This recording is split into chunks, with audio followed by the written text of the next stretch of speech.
El caso que os traigo hoy es un caso que en cierta manera está relacionado con el de Jack el Destripador, del que os he hablado anteriormente en el canal en 2 vídeos. Y es que el caso que os traigo hoy es el del Dr. H.H. Holmes, conocido por construir un hotel que era una trampa mortal para todo aquel que entrara. Pero la avaricia pudo con él y esto supuso su fin. Mientras que Jack el Destripador había actuado de forma pública en Inglaterra, H.H. Holmes mataba silenciosamente a sus víctimas. Se cuentan que el total de víctimas de este hombre puede alcanzar las 200. Y a pesar de todo esto, H.H. Holmes solo fue condenado por un único asesinato, incluso siendo considerado el primer asesino en serie de Estados Unidos. Así que si queréis enteraros de este caso, quedaos a ver este vídeo. Pero antes de empezar, si os gusta este tipo de contenido de casos de crímenes reales, os invito a que os suscribáis aquí abajito, ya que le deis a la campanita en la opción de todas para que YouTube siempre os notifique cuando subo vídeo. Ahora sí, vamos con el vídeo. Herman Webster Madgett nació el 16 de mayo de 1860, en el pueblo de Gilmanton, en New Hampshire. Era el tercer hijo del matrimonio formado por Levi Horton Madgett y Theodette Page Price. Tenía 2 hermanos mayores, Ellen y Arthur, y también 2 hermanos más pequeños que él, Henry y Mary. La familia Madgett eran descendientes de los primeros inmigrantes ingleses que llegaron a Estados Unidos y se trasladaron allí buscando una vida mejor debido a las hambrunas y a las malas condiciones de vida de la Inglaterra de mediados del siglo XIX. La familia era la típica familia que se dedicaba al campo en aquella época. El padre y los hijos se dedicaban a todas las labores que tuvieran que ver con el campo y la madre y las hijas se dedicaban a las labores del hogar, aunque los niños también estaban escolarizados. Levi, el padre, no solo trabajaba como agricultor y granjero, sino que también pintaba las casas de algunos de los vecinos. Debido a sus raíces inglesas, la familia Madgett profesaba el metodismo, una rama del protestantismo que tuvo su origen durante el siglo XVIII en Inglaterra. Esta religión se propagó sobre todo entre trabajadores, granjeros pobres y esclavos. Según familiares, vecinos y amigos de la familia, comentaron que no recuerdan que Herman sufriera ningún tipo de abuso por parte de su padre, ni tampoco describen a Levi como una persona violenta. Y tampoco recuerdan que Herman torturara animales en su juventud. Esto es algo que será importante a la hora de trazar su perfil criminal, porque a pesar de que muchos estudiosos actuales digan que podría haber sido maltratado por su padre o haber torturado animales, esto parece no ser así. Y simplemente estas suposiciones y afirmaciones vertidas a posteriori sería para que Herman entrara en el perfil de asesino en serie moderno. Aún así, sí que sufría abusos por parte de sus compañeros de clase. Y fue quizás por culpa de ellos por lo que se interesó tanto en todo lo relacionado con la muerte. Un día estos chicos obligaron a Herman a tocar un esqueleto humano que habían robado de la sala de anatomía del instituto. Y lejos de aterrarle, le fascinó. También desarrolló cierto odio por las mujeres, especialmente aquellas con dinero. La vida de Herman transcurría con normalidad, como la de cualquier otro joven de la época. Con 16 años, el joven se graduó en la Academia Phillips Exeter, un instituto de alto nivel en New Hampshire. Y tras graduarse dio varias clases en Gimbaltown y en Alton, un pueblo cercano. El 4 de julio de 1878 se casó con Clara Lovering, quien se convertiría en su primera mujer, y con la que tuvo a su hijo Robert Lovering Madgett, el cual nació aproximadamente un año y medio más tarde, el 3 de febrero de 1880. En el año 1879, Herman decidió continuar con sus estudios y se matriculó en la Universidad de Vermont, en Burlington. Pero tras solo un año en esta universidad, Herman no estaba satisfecho con la experiencia y lo dejó. En 1882 entró en el Departamento de Medicina y Cirugía de la Universidad de Michigan y tras 2 años estudiando allí se graduó finalmente en junio de 1884. Durante este par de años trabajó junto con el profesor William James Herman, el cual era su profesor de anatomía, y empezó a correr el rumor de que quizás ambos se dedicaban a robar cadáveres de tumbas para tener cadáveres médicos. En New Hampshire fue aprendiz de Naur Wright, el cual estaba muy a favor de la disección humana. Tras graduarse, Herman empezó a meterse en varios negocios turbios, entre los que destacaba el defraudar compañías de seguros. Y es que Herman robaba cadáveres de la universidad y les cambiaba la identidad para defraudar a las compañías aseguradoras. A pesar de estafar a personas como por ejemplo una cura para el alcoholismo, lo que Herman vio que le daba más beneficios era estafar a mujeres ricas. Y lo que pocos saben es que Clara, su primera mujer, había sido una de sus víctimas. Clara era una chica procedente de una familia rica y fue su familia la que le pagó a Herman los estudios de medicina. Y Herman para ese punto también intentaba conseguir dinero defraudando a las aseguradoras. Ponía los cadáveres que robaba de la universidad en incendios o en accidentes y posteriormente decía que eran parientes suyos. Y así cobraba el dinero de sus seguros. Herman y Clara vivían con varias personas en la misma casa y estos decían que ellos tenían muchas peleas. Y además fueron testigos del carácter violento que tenía Herman con su mujer. Antes de que él se graduara en la universidad, Clara decidió volver a New Hampshire y no tuvieron más contacto. Tras acabar la universidad, sedujo a una mujer viuda propietaria de varios hoteles. Y cuando la arruinó, la dejó y se mudó.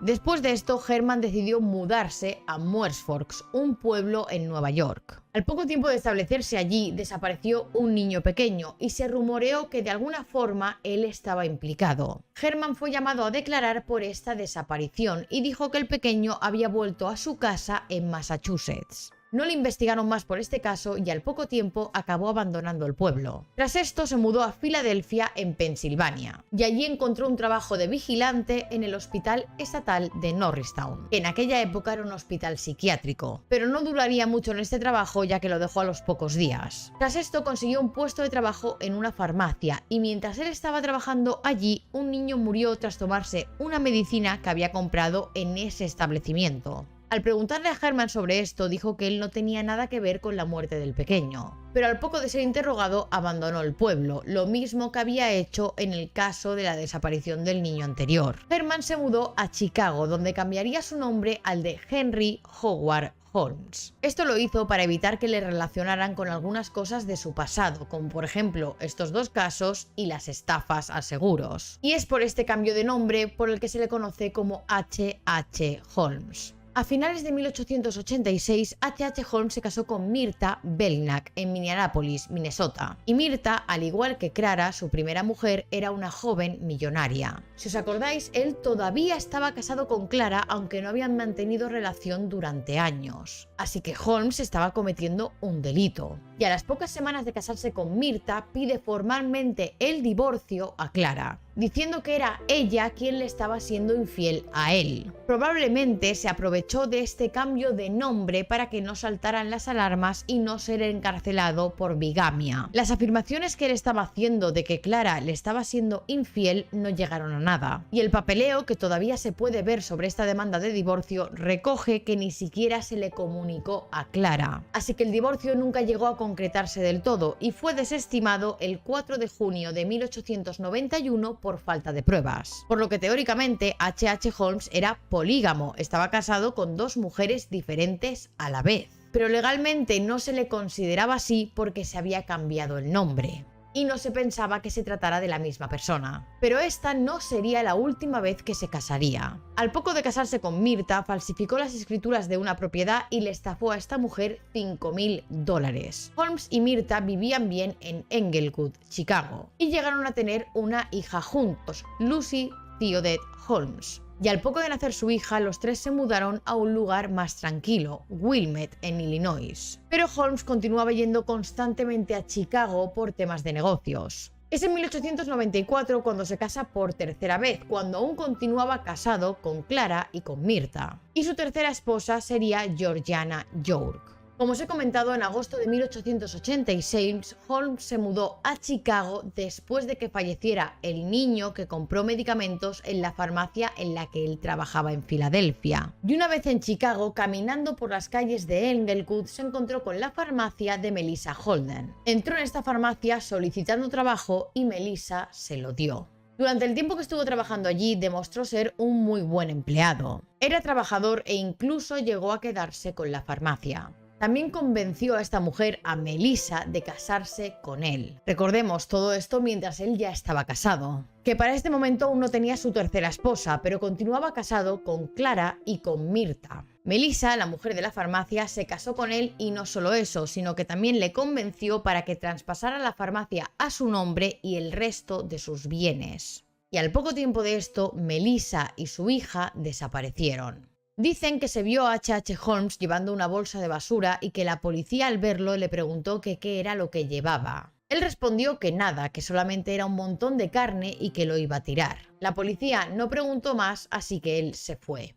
Y con posterioridad se pensó que quizás dentro de esas bolsas de basura estuvieran los restos tanto de Melissa como de su hija, ya que habían sido asesinadas por H.H. Holmes. Para que la gente no sospechara nada, dijo que Melissa se había tenido que mudar por problemas de salud y que evidentemente se había mudado acompañada de su hija, pero que antes de eso le había traspasado la farmacia a él. Tras esto, Holmes compró un terreno que había situado justo enfrente de esa farmacia y allí empezó una construcción en 1887. Esta construcción era un edificio de uso mixto, iba a ser tanto un lugar con apartamentos como con comercios. Y entre los comercios que iba a tener este nuevo edificio había una farmacia que él pensaba abrir allí. Pero esta obra le dio bastantes quebraderos de cabeza. En 1888, la empresa siderúrgica que había contratado para la obra presentó una demanda contra Holmes por no pagarles. Y uno de sus acreedores, John de Brueil, falleció el 17 de abril de 1891 en la farmacia de H.H. Holmes de una apoplejía. Como os he comentado, este edificio iba a ser un edificio mixto, iba a contar de 2 plantas. La planta de abajo serían los locales y la primera planta serían los apartamentos. Pero en el año 1892 decidió agregar un tercer piso a este edificio, el cual tenía pensado que fuera un hotel para la Exposición Mundial Colombiana. Una exposición que tuvo lugar en Chicago para celebrar los 400 años de la llegada de Colón a América. Justo este año el hotel ya estaba algo terminado y contaba el edificio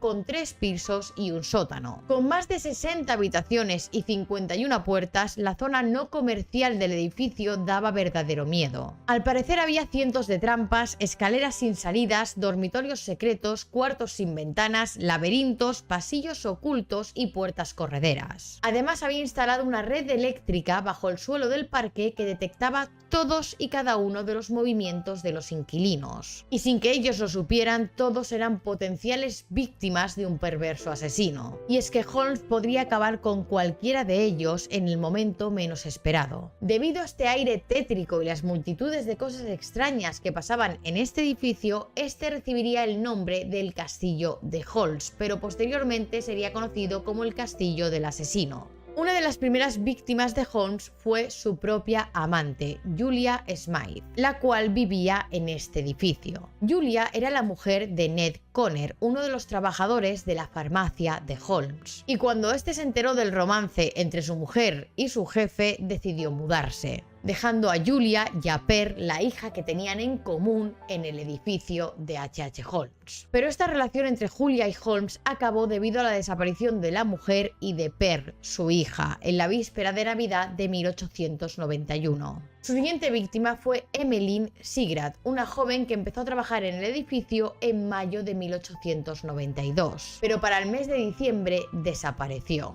Los rumores de la desaparición de esta chica inmediatamente apuntaron a Holmes como sospechoso. Y además, por aquellas fechas en el hotel también desapareció otra joven llamada Emily Van Tassel. A principios de 1893, una actriz llamada Minnie Williams se mudó a Chicago. Holmes dijo que la había conocido en la oficina de empleo, aunque habían rumores de que se conocieron años atrás en Boston. Él le ofreció un trabajo en el hotel como su taquígrafa personal y ella aceptó. Holmes convenció a Minnie de que transferiera una escritura de una propiedad que ella tenía en Fort Worth, en Texas, y que pusiera esta propiedad a nombre de Alexander Bond. Pero este Alexander realmente no existía, era una de las múltiples identidades que usaba Holmes para cometer sus estafas. Y probablemente también hacía esto de usar varios nombres para evitar que le encarcelaran por poligamia, porque para este momento ya estaba casado con 3 mujeres. Pero Minnie también entraba dentro del perfil de chica rica que acababa de recibir una herencia de sus tíos. En abril de 1893, Minnie transfirió la escritura de esa propiedad actuando Holmes como notario. Y posteriormente Holmes firmó la escritura de esta propiedad a nombre de Benjamin Pitezel, que era su socio en todo este entramado de estafas.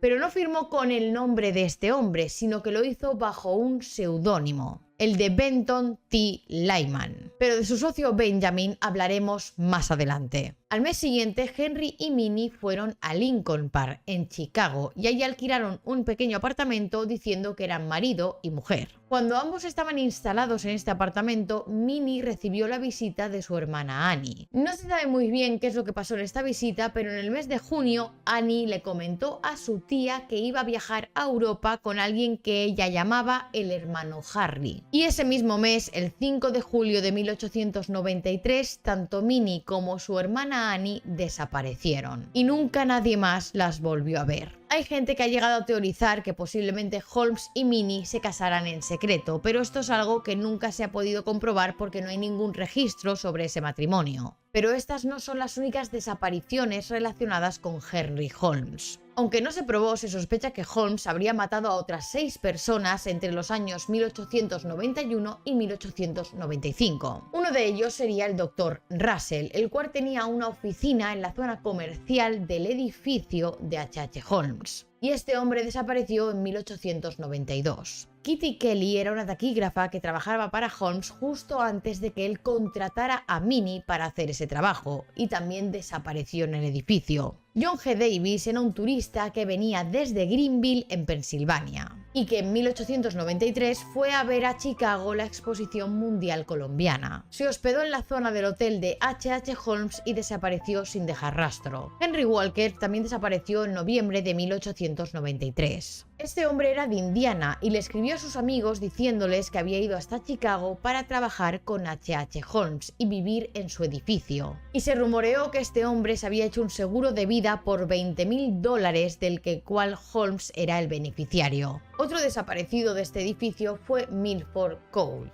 el cual recibió un telegrama del propio Holmes pidiéndole que fuera a verle en 1894 y nunca más se supo de él. Y la última desaparición durante este tiempo fue la de Lucy Burbank, una joven que había desaparecido sin dejar prácticamente rastro salvo un cuaderno que fue encontrado en el edificio en 1895. Y ahora vamos a hablar de Benjamin Pitezel, el socio del entramado de estafas de H.H. Holmes. Benjamin era un carpintero con un pasado criminal bastante cuestionable y se mudó al edificio de Holmes para ayudarle en todo lo que él necesitara. Era prácticamente su mano derecha. Cuando la exposición de 1893, para la que específicamente se había construido el hotel, acabó, Holmes empezó a perder dinero. Y es que el flujo de turistas que venían y iban a ver la exposición había acabado. Así que como ya no tenía tantos beneficios como antes en el hotel, para recuperar dinero decidió incendiar el último piso del edificio y reclamó a la aseguradora un total de $60.000. Para él este era un plan perfecto, ya que pensaba que nadie lo descubriría. Pero la propia aseguradora efectivamente investigó este incendio antes de concederle el dinero del seguro y descubrieron que Holmes había sido el causante del incendio en su propio edificio, por lo que había cometido 2 delitos, un incendio provocado y un intento de estafa al seguro.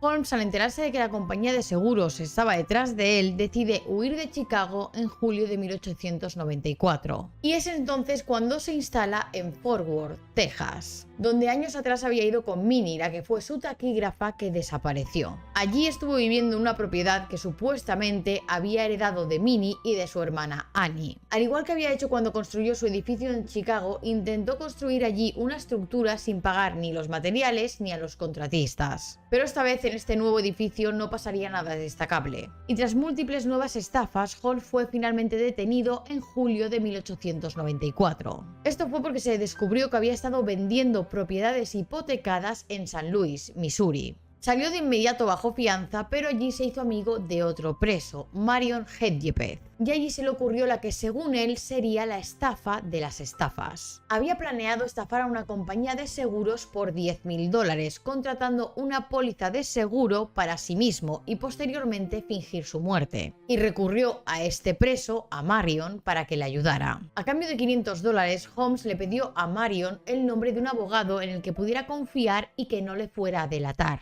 Y le dio el nombre de Jephthah Howe. Y cuando este le contó su plan, le pareció brillante y accedió a ayudarle. Todo parecía ir sobre ruedas. Holmes tendría una persona que le ayudaría y ya había contratado el seguro. Fingió su muerte, pero cuando fue a reclamar el dinero se encontró con un pequeño gran problema. La aseguradora no le iba a dar el dinero, puesto que no estaban del todo seguros que no se tratara de una estafa. Holmes no se quejó ni reclamó, y de nuevo la compañía de seguros lo investigaba por fraude. O al menos esa compañía no estaba segura si estaban ante un caso real o ante una estafa. Así que Holmes trazó otro plan, y esta vez contaría con la ayuda de su mano derecha, Benjamin Pitezel. Benjamin iba a fingir su propia muerte y la mujer de este reclamaría $10.000 a la aseguradora. Y luego se los entregaría a Holmes y los dividirían con el abogado Jephthah Howe. Para esto, Benjamin cambiaría de nombre y pasaría a llamarse B.F. Perry. Esta identidad que habían creado sería un inventor que fallecería a causa de una explosión en su laboratorio. El plan era, según Holmes, incluso más perfecto que el anterior. Solamente tenía que encontrar un cuerpo muy similar al de Benjamin, pero no lo encontró, así que cuando llegó la hora de la verdad,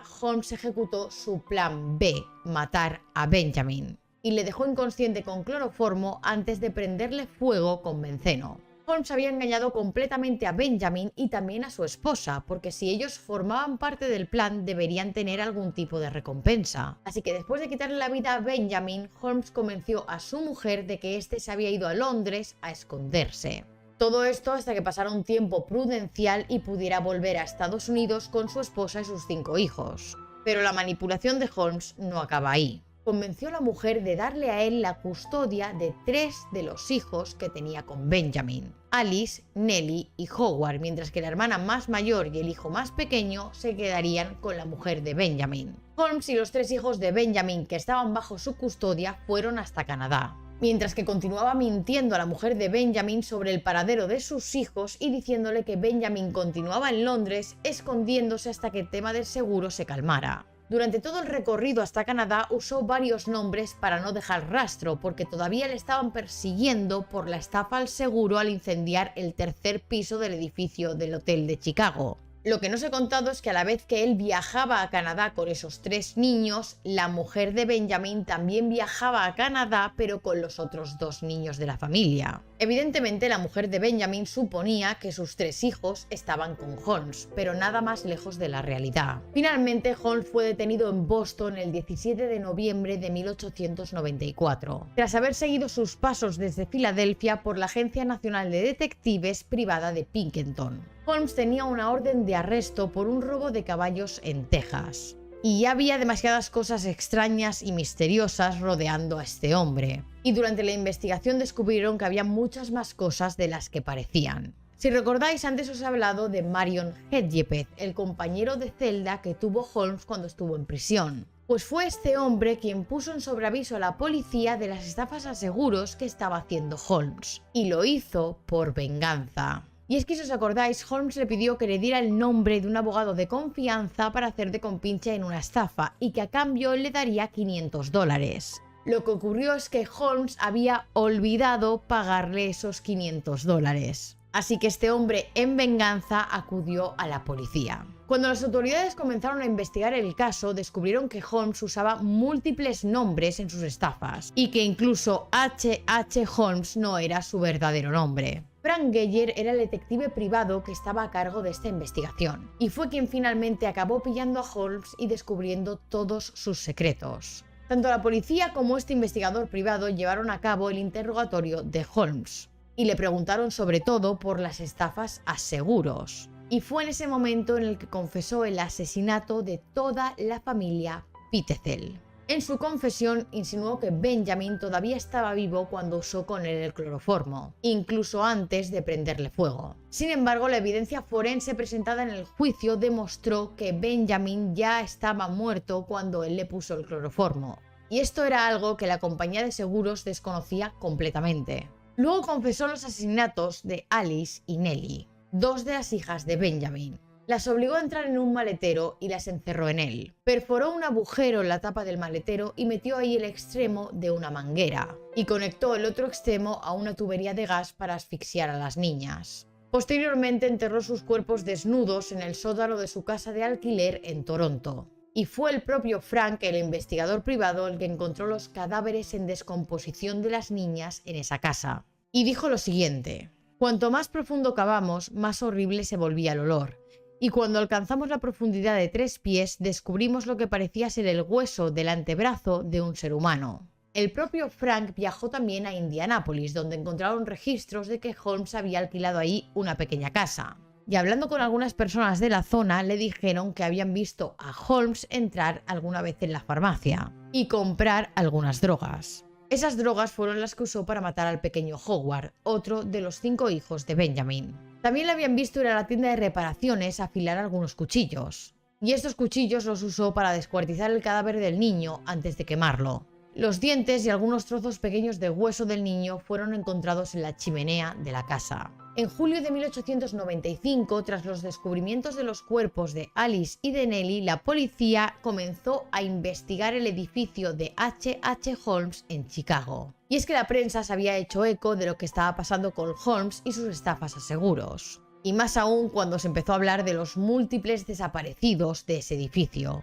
Cuando los investigadores fueron allí, que recordemos el hotel había sufrido un incendio años atrás, encontraron cientos de cuerpos en su interior. Además de cámaras herméticas con gas, un horno lo suficientemente grande como para meter personas y habitaciones con material quirúrgico para la disección. La policía contabilizó un total de 200 muertos en este edificio. Y es a partir de este momento cuando el castillo de Holmes pasaría a llamarse el castillo del asesino. Pero aún así, Holmes solo había reconocido 27 muertes. Confesó el asesinato de Julia, la primera mujer en desaparecer relacionada con ese edificio. Dijo que ésta se había quedado embarazada pero que no quería tener al bebé, así que se sometió a un aborto pero tuvo lamentables consecuencias para ella. Y es que a pesar de que, como hemos visto antes, Holmes había estudiado medicina pero no tenía experiencia en abortos. Y además, durante estos años era bastante poco probable que estos procedimientos tuvieran éxito. También dijo que había envenenado a la hija de esta chica, a Pearl, y los investigadores encontraron lo que parecía ser el cadáver de esta niña en el sótano del edificio. Pero posteriormente encontraron que algunas de las personas que él había confesado matar en realidad estaban vivas. Por lo que se sospecha que a lo mejor en realidad no mató a tantas personas, o al menos no en referencia a esas 27 que él confesó. Tras varias investigaciones que se llevaron a cabo mientras estaba realizando el juicio de Holmes, no se pudo ver una relación directa entre las muertes en el edificio y él. Pero sí se sospecha que podría haber matado a los 3 hijos de Benjamin que confesó matar, además de a 3 amantes suyas, que serían Julia, Minnie y otra más. Además de a Pearl, la hija de Julia, una de sus amantes, y a Annie, la hermana de Minnie. En octubre de 1895, Holmes fue juzgado por el asesinato de Benjamin Pitezel y fue declarado culpable y condenado a muerte. Durante el tiempo que duró este juicio, como os he comentado, confesó la muerte de 27 personas, pero muchas de esas personas, como os he dicho, estaban vivas en realidad. Además, el periódico Hearst le pagó $7.500 por su confesión y luego se descubrió que había mentido en gran parte de ella. También durante el juicio, Holmes rehusó de tener un abogado y se defendió él mismo. Intentó manipular y engañar a todos lo máximo posible, algo que ya estaba acostumbrado a hacer en el pasado. Y no es descabellado pensar que se inventó la identidad de la mayoría de las 27 personas que dijo haber matado simplemente para ganar tiempo. Incluso en el juicio llegó a decir que estaba poseído por Satanás. Varios de los trabajadores del edificio testificaron en su contra, describiendo algunas de las cosas que pasaban en ese lugar. Incluso uno de ellos llegó a decir que Holmes le pagaba $34 por descarnar cadáveres. El 7 de mayo de 1896, con tan solo 34 años, Holmes fue ahorcado en la prisión de Moyamensing, también conocida como la prisión del condado de Filadelfia, pero solamente pudo ser condenado por el asesinato de Benjamin Pitezel, su compañero de estafas. Hasta el momento de su muerte, Holmes pareció muy tranquilo y amable, mostrando muy pocos signos de miedo, ansiedad o tristeza. Pidió que en el interior de su ataúd colocaran cemento y que lo enterraran a 10 pies de profundidad. Esto era porque le preocupaba que los ladrones robaran su cuerpo y lo usaran para la disección, cosa que él había hecho en el pasado con los cuerpos de otras personas. Como os he comentado, Holmes fue condenado a la horca, pero su cuello no se rompió enseguida, así que murió estrangulado lentamente, retorciéndose durante más de 15 minutos antes de ser declarado muerto. Y con esta ejecución se dio por concluido el camino delictivo del Dr. H.H. Holmes, el que es considerado el primer asesino en serie de Estados Unidos, que por cierto hay muchísimo misticismo rodeando su muerte. Y es que antes de morir, Holmes lanzó una maldición contra todas las personas que alguna vez en su vida se hubieran cruzado con él, y dijo que algún día pagarían por lo que habían hecho. Marion Hedgepeth, el compañero de celda de Holmes y el que había puesto a la policía tras su pista, fue puesto en libertad de la cárcel después de haber ayudado con la detención de H.H. Holmes. Y en la víspera de Año Nuevo de 1909 fue asesinado a tiros por un oficial de policía durante un atraco a un salón de Chicago. El 7 de marzo de 1914, el periódico Chicago Tribune informó que había fallecido Patrick Quinlan, que era el antiguo cuidador del edificio de Holmes. Y este periódico afirmó que tras la muerte de este hombre, los misterios del castillo de Holmes quedarían sin explicación. Quinlan se había suicidado tomando estricnina, un insecticida que se utiliza para matar pájaros y roedores. Su cuerpo fue encontrado en su habitación con una nota que decía "no podía dormir". Y sus familiares afirmaron que había estado sufriendo alucinaciones y que se sentía perseguido. El edificio de Holmes sufrió un nuevo incendio en agosto de 1895. Según un recorte de periódico del New York Times, se vio a dos hombres entrando en la parte trasera del edificio entre las 8 y las 9 de la tarde. Y aproximadamente una media hora más tarde se les vio salir del edificio y huir rápidamente. Después de varias explosiones, el castillo de Holmes se incendió. Posteriormente, los investigadores encontraron una lata de gasolina vacía escondida detrás de los escalones traseros del edificio. Pero sobrevivió al incendio y permaneció en uso hasta que fue demolido en el año 1938. Actualmente ese terreno está ocupado por la sucursal de Englewood de Servicio Postal de los Estados Unidos. Si recordáis, al principio del vídeo os he dicho que este caso estaba muy relacionado con el caso de Jack el Destripador. Y es que en el año 2017 el canal Historia emitió una serie de 8 episodios llamada El Descuartizador Americano, en donde el tataranieto de H.H. Holmes, Jeff Madgett, junto con la retirada analista de la CIA Amaryllis Fox, investigaron si posiblemente H.H. Holmes podría ser quien estuviera detrás de la identidad de Jack el Destripador. Jeff había heredado unos diarios que pertenecieron a su tatarabuelo, a H.H. Holmes. Y al leerlos descubrió algo que le hizo pensar que probablemente su antepasado había cometido más crímenes de los que se decían. En estos diarios se relataría que Holmes había participado en el asesinato y mutilación de varias prostitutas en Londres. Y no se sabía que este hombre había estado en la ciudad inglesa hasta que se encontraron los diarios. Pero esto no es lo único que pasó en 2017 relacionado con H.H. Holmes. En 2017 varias personas empezaron a decir que quizás el asesino en serie había escapado de su ejecución. Entre ellos, uno de los que avalaba esta teoría fue su propio tataranieto, Jeff. Jeff decía que en realidad el que fue sentenciado a la horca no fue su antepasado, sino otro hombre, el cual sería uno de los secuaces de Holmes. Y para acallar estos rumores, el cuerpo de Holmes fue exhumado para hacerle unas pruebas. Estas pruebas fueron dirigidas por Janet Monge, perteneciente al Departamento de Arqueología del Museo de Arqueología y Antropología de la Universidad de Pensilvania. Y si os acordáis, Holmes había pedido que dentro de su ataúd lo enterraran con cemento. Esto hizo que su cuerpo no se descompusiera de la forma normal en la que lo haría un cuerpo. Más de 100 años después de su fallecimiento, su ropa estaba completamente conservada y se encontró que su bigote estaba prácticamente intacto. El cuerpo fue identificado positivamente por sus dientes como el de H.H. Holmes o Herman Madgett, el cual era su nombre real.